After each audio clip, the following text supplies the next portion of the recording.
all the memories that we collected throughout life, all the experiences that we had, and the fear of them getting dissipated into oblivion.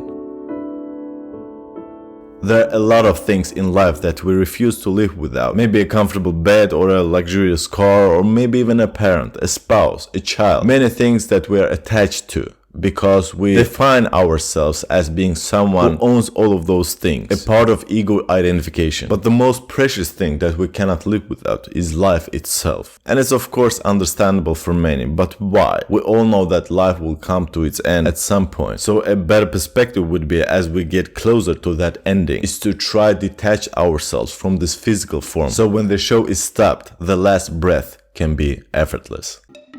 After witnessing the violent rage shown by babies whenever deprived of an item they considered their own, Jean Piaget, a founding father of child psychology, observed something profound about human nature. Our sense of ownership emerges incredibly early. Why are we so clingy? There's a well-established phenomenon in psychology known as the endowment effect, where we value items much more highly just as soon as we own them.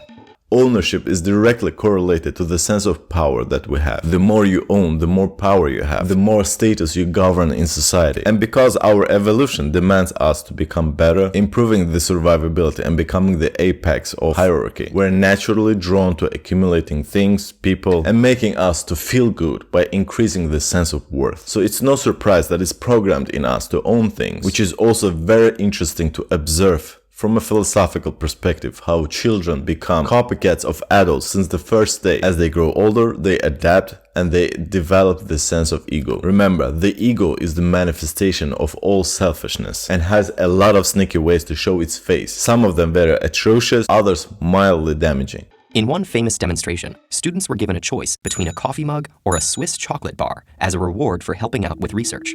Half chose the mug and half chose the chocolate. That is, they seemed to value the two rewards similarly.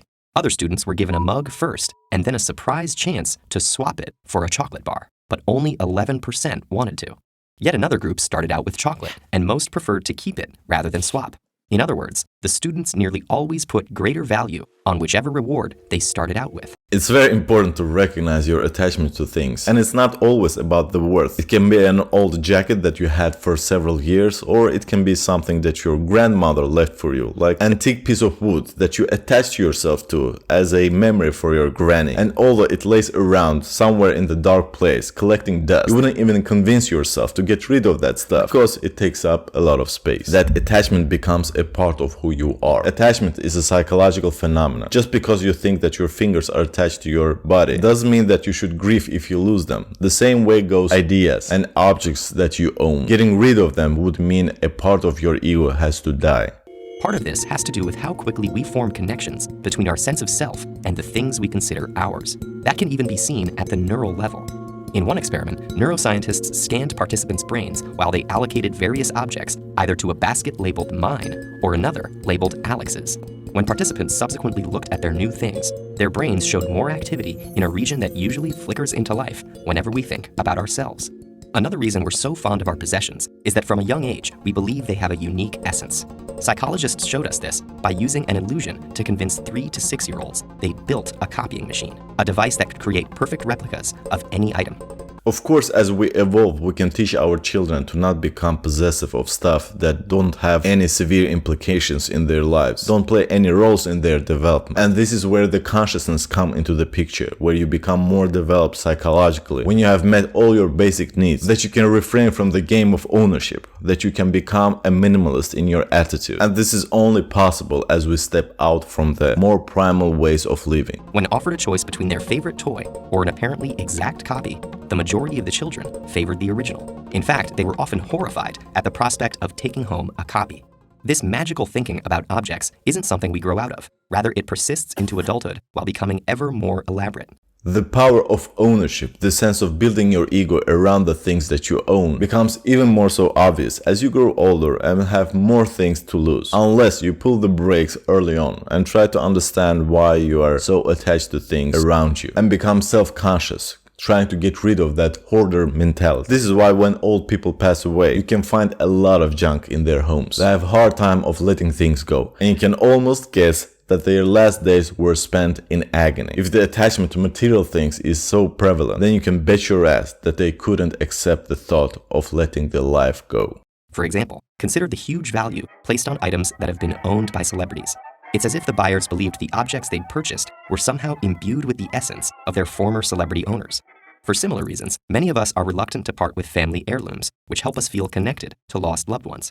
These beliefs can even alter our perception of the physical world and change our athletic abilities. Participants in a recent study were told they were using a golf putter once owned by the champion Ben Curtis. During the experiment, they perceived the hole as being about a centimeter larger than control participants using a standard putter, and they sank slightly more putts.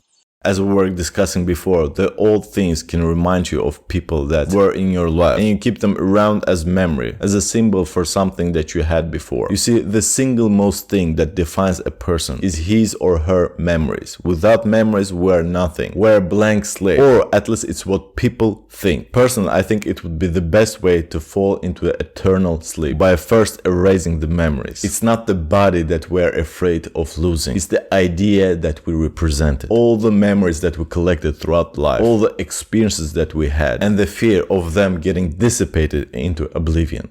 Although feelings of ownership emerge early in life, culture also plays a part. For example, it was recently discovered that Hadza people of northern Tanzania, who are isolated from modern culture, don't exhibit the endowment effect. That's possibly because they live in an egalitarian society where almost everything is shared. At the other extreme, sometimes our attachment to our things can go too far. Part of the cause of hoarding disorder is an exaggerated sense of responsibility and protectiveness toward one's belongings. Also, the more materialistic we are, the more entitled we feel for ownership. We're spoiled for abundance and choices, and part of our ownership is triggered by boredom. But the good news are, because it's a psychological phenomenon, we can always teach the upcoming generations to become more relaxed and accepting, become wise by understanding that life is not about material possessions. That's why people with this condition find it so difficult to throw anything away. What remains to be seen today is how the nature of our relationship with our possessions will change with the rise of digital technologies. Many have forecast the demise of physical books and music, but for now at least, this seems premature. Perhaps there will always be something uniquely satisfying about holding an object in our hands and calling it our own.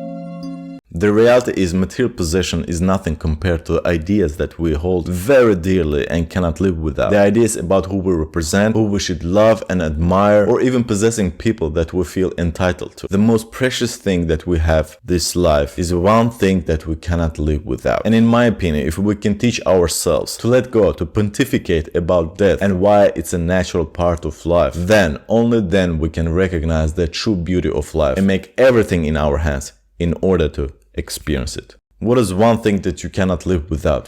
Tell me in the commentary section. But for now, Hussein, out.